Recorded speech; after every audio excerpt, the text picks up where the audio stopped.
നൽകിയത്. ഇതിലൂടെ പറഞ്ഞുകൊണ്ടിരിക്കുന്നത് എന്താണ്? എന്തിനാണ് ഈ അവസരം ഉപയോഗിക്കുന്നത്? ഇത് സമൂഹം നേരിടുന്ന ഒരു വിപത്തിനെ നേരിടുന്ന രീതിയിലാണോ അദ്ദേഹം സംസാരിച്ചുകൊണ്ടിരിക്കുന്നത്? അതാണോ ശരിയായ രീതി?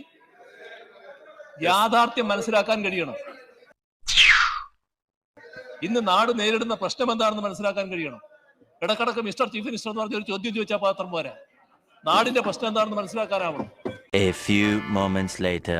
നിങ്ങളാണ് കേരളത്തിന്റെ മുഖ്യമന്ത്രി, നിങ്ങളാണ് കേരളത്തിന്റെ ആഭ്യന്തര വകുപ്പിന്റെ ചുമതലയുള്ളയാൾ. നിങ്ങളെ കുറ്റപ്പെടുത്തും. അതിനെന്തിനാണ് അങ്ങ് ഇത്ര അസഹിഷ്ണുത കാണിക്കുന്നത്? അങ്ങേ കുറ്റപ്പെടുത്തും. സർക്കാരും മുഖ്യമന്ത്രിയും എഴുതി തരുന്നത് പോലെ പ്രസംഗിക്കാനല്ല ഞങ്ങൾ ഇങ്ങോട്ട് വരുന്നത്. എന്ത് പറ്റിയടാ? ചായ നെറുകന്തലേ കയറി ബ്ലോക്ക് ആയതാ. ഞാൻ എന്ത് പ്രസംഗിക്കണമെന്ന് ബഹുമാനപ്പെട്ട മുഖ്യമന്ത്രി തീരുമാനിക്കണ്ട. കിട്ടിയ മുതലും പലിശ ചേർത്ത് കിട്ടി.